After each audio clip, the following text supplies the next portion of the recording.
አምላኬ ሳካት በለኝ እባክህ። ቆይ ምን አድርጌ ነው የምትለኝ? ለምንድን ነው በሰው ህይወት የገባው? ቆይ እኔስ ህይወቴ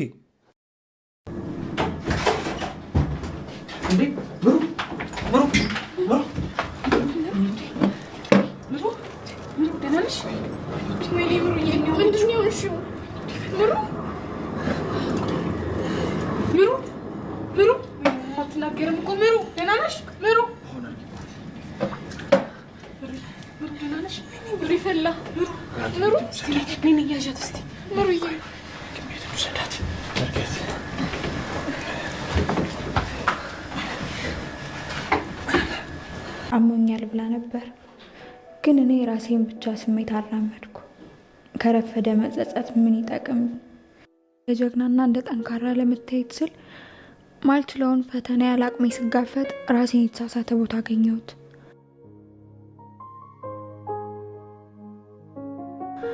አውቃለሁ አንተ ከተበከኝ ቦታ ነው ያገኘኸኝ። ግን ኪራ ምን ላርግ? ያ የነገርኩ የግቢው ጓደኛዬ ያንተ ጓደኛ ሄኖክ ነው።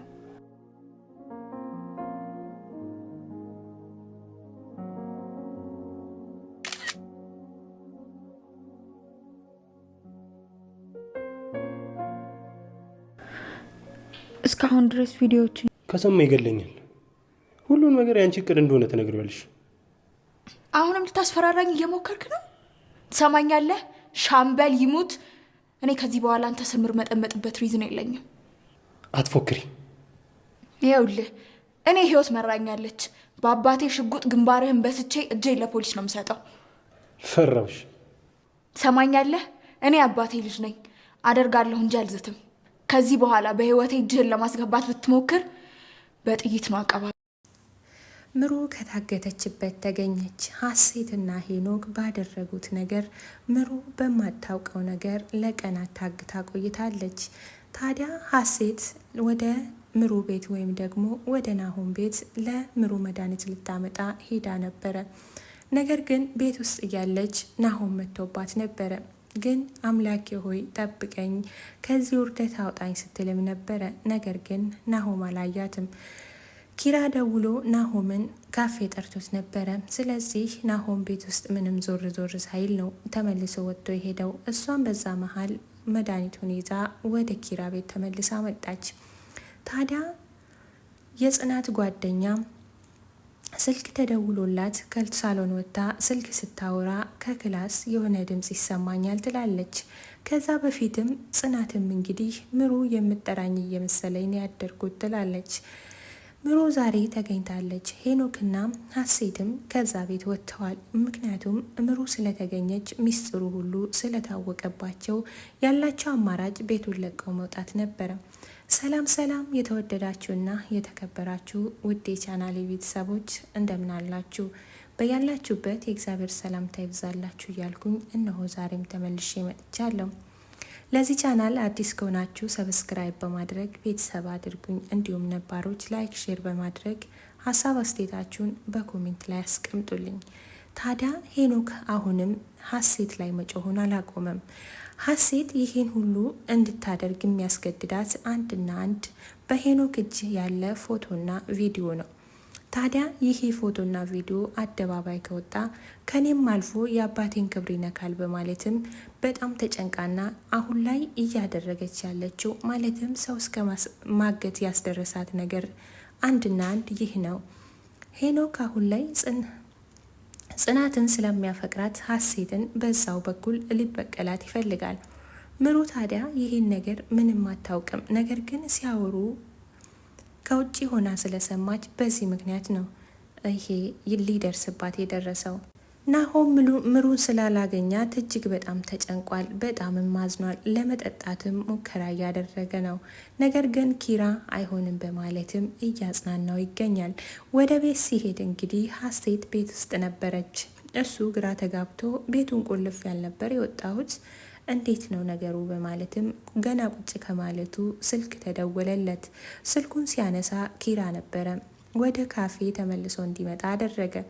እሱም ተመልሶ ሄደ። ሀሴት ታዲያ በዚህ መሀል ወጥታ አምልጣለች። መድኃኒት ይዛ ተመልሳ ወደ ቤት ስትመጣ ሄኖክ ታዲያ ምሩ ወዳለችበት ክላስ ገብቶ ምሩን ሲስቅባት ነበረ። በዛ ስቃይ ላይ ሆና ሲስቅባት ነበረ። እሷም ምን አድርጊ ነው የምትለኝ? አንተስ ለምን በሰው ህይወት ትገባለህ? በማለትም ትጠይቀዋለች። እሱ ደግሞ ቆየኔስ ህይወት በማለትም እሱም የደረሰበትን ነገር ከግቢ ጀምሮ እስካሁን ያለውን ስለ እናቱ፣ ስለ ራሱ፣ ስለ ትምህርቱ ሁሉን ነገር ያስረዳታል። እሷም ፍቅር በእንደዚህ አይነት መልኩ ሳይሆን በመወደድ ብቻ ነው ትላለች። ታዲያ የጽናት ጓደኛ ስልክ ተደውሎላት ስልክ አውርታም ስትመለስ ድምጽ ትሰማለች። እዚህ ቤት ውስጥ የሆነ ድምጽ አለ ትላለች። ቆማም ለደቂቃዎች አዳመጠች። ኪራ ሲመጣ በሩን እንዲከፍት አስገደደችው። ከፍቶ ሲገቡ ያዩትን ማመን አቃታቸው። ምሩ ታግታ ይባስ ብሎ እራሷን ስታ ያገኛሉ። ታዲያ ምሩ እንደዚህ ያደረገው ማን እንደሆነ ምንም የሚያውቁት ነገር የለም። ነገር ግን ሀሴት በተደጋጋሚ ስለ ፎቶና ስለ ቪዲዮ ስታወራ ጽናትና የጽናት ጓደኛ ሰምተዋል። ታዲያ ምሩን ሊያሳግታት የቻለም የዚሁ ጉዳይ ነው። ምሩ ሁሉንም ነገር ሰምታለች። ሄኖክም አሁን ላይ ግራ ገብቶታል። ይሄን ነገር ከሰማ ጓደኛዬ ይገለኛል ይላል። ሀሴትም በለቅሶ ደብዳቤ ጽፋትለት ለኪራ አስቀምጣ ከቤት ወጥታለች። አሁን ላይ ሄኖክና ሀሴት ከዚህ ቤት ከወጡ የጽናትና የኪራ ፍቅር እንደሚታከም ተስፋ እናደርጋለን። ታዲያ ሀሴትና ሄኖክ ይሄን ሁሉ ካደረጉ በኋላ ከዚህ ቤት ለመውጣት ተገደዋል። ምክንያቱም ይሄን አድርጌ በጭራሽ አንዳችሁንም ማየት አልፈልግም ስትል ሀሴት ደብዳቤ ጽፋ አስቀምጣ ከቤት ወጥታለች። ሀሴት ወደዚህ ቤት ልትመጣ የቻለችበት ዋነኛው ምክንያት ለኪራ እጮኛ ልትሆን ነበረ። ታዲያ ለሀሴትና ለኪራ ስትል እጅግ በጣም ትልቅ ዋጋ የከፈለችው ጽናት ዛሬ ላይ ነገሩን ሁሉ ተገላግለዋለች። ምክንያቱም ሀሴት ከዚህ ቤት ወጣች ማለት ይባስ ብሎ ደግሞ ይህ ምስጢሯ ከታወቀ በጭራሽ ለኪራ እጮኛ መሆን አትችልም። ምክንያቱም የኪራ አባት የሀሴት አባት ጓደኛ ስለሆነ የጓደኛውን ልጅ ለልጁ ሊያጋባ ፈልጎ ነበረ። ይህ ነገር ከተሰማ በጭራሽም እንደማይሆን እርግጠኛ ናቸው። እንግዲህ ምሩን ይዘዋት ወደ ሐኪም ቤት ሄደዋል። ሄኖክና ሀሴትም በድጋሚ ተፋጠጡ። ይሄን ነገር ከሰማ ጓደኛዬ ኪራ ይገለኛል በማለትም ሄኖክ ፈራ። እሷም ከእንግዲህ በኋላ አንተ ስር የምርመጠመጥበት ምንም አይነት ችግር የለብኝም ትላለች። አትግደርደሪ፣ አሁን ያልኩሽን ነገር ብቻ አድርጊ፣ ነገሩ ሁሉ ባንቺ ምክንያት እንደሆነ አስረጂ ለኪራ ይላታል። እሷም በጭራሽ ይሄን ነገር ማድረግ አልችልም፣ እኔ ህይወት መሮኛል፣ የአባቴን ጥይት ባናትህ ለቅቄብህ እጄን ለመንግስት እሰጣለሁ፣ ከእንግዲህ በኋላ ምንም አይነት ነገር አላደርግም፣ ልታስፈራራኝ አትሞክር በማለትም የመጨረሻ ቃል ተናግራ ከዛ ወጥታለች። ሄኖክም ይህ ነገር ከተሰማ ኪራ አይለቀኝም በማለትም እኔም ልብሴን ይዤ ልውጣ ይላል። ታዲያ ሁለቱ ቤቱን ለቀው ወጥተዋል። ናሆም ሚስቱን ካገኘ ምን ያክል ደስታ እንደሚሰማው አስባችሁታል? የተወደዳችሁና የተከበራችሁ ውድ የቻናሌ ቤተሰቦች የኪራና ጽናት ፍቅር መመለሱ ምን ያክል አስደስቷችኋል? እንዲሁም ደግሞ የሀሴትና የሄኖክ ከዛ ቤት መውጣት እንግዲህ መልካም ነው ብዬ አምናለሁ። ምክንያቱም ለፍቅራቸው እንቅፋት ሊሆኑ ነው። ሄኖክ እንግዲህ እንደሚታወቀው ጽናትን ለማፍቀር ወይም ደግሞ የጽናት ፍቅር እንዳደረበት ይናገራል። ይባስ ብሎ ለማንም ሳይሆን ለኪራ ለባለቤቱ ነበር የነገረው። አሁን ላይ ታዲያ ሁለቱ ከዛ ቤት መውጣት ለቤቱ ሰላም ይሆናል ብዬ አስባለሁ። የተወደዳችሁና የተከበራችሁ ውድ ቻናሌ ቤተሰቦች ሁልጊዜም እንደምለው ለምትሰጡኝ ሀሳብ አስተያየት እና ለምታደርጉልኝ ነገር ሁሉ እጅግ በጣም ከልብ አመሰግናለሁ። ለዛሬ ይዤላችሁ የመጣሁት እንግዲህ ጽናት ክፍል 58 ነው። ቀጣዩን ክፍል በሚቀጥለው ይዤላችሁ እመጣለሁ። እስከዛውም ድረስ ላይክ እና ሼር እንዲሁም ሰብስክራይብ በማድረግ ቤተሰብ ያልሆናችሁ ቤተሰብ እየሆናችሁ አብራችሁኝ እንድትቆዩ ስል በትህትና ጠይቃለሁ። የጽናትና የኪራን አንድ ላይ ሆኖ ማየት ምን ያክል ደስ እንደሚያሰኝ ሀሳባችሁን ኮሜንት ላይ አስቀምጡልኝ። እንዲሁም ደግሞ ኪራና ሄኖክ እንግዲህ ጓደኝነታቸው እዚህ ጋር የሚያበቃ ይመስላል። ምክንያቱም በሚወዳት ልጅ በጽናትም መቶባታል። ይባስ ብሎ ደግሞ በአብሮ አደጉም በሀሴትም መቶበታል።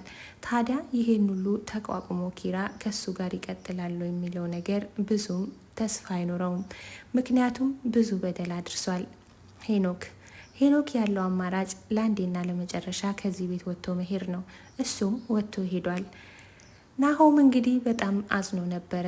በስተመጨረሻም የሚወዳት ምሩ ተገኝታለታለች። አሁን በጣም ደስ እንደሚለው ተስፋ እናደርጋለን። ታዲያ ምሩ ሆስፒታል ገብታለች። እግዚአብሔር ይማራትና ቀጣዩን ክፍል ይዤላችሁ የምመጣ ይሆናል።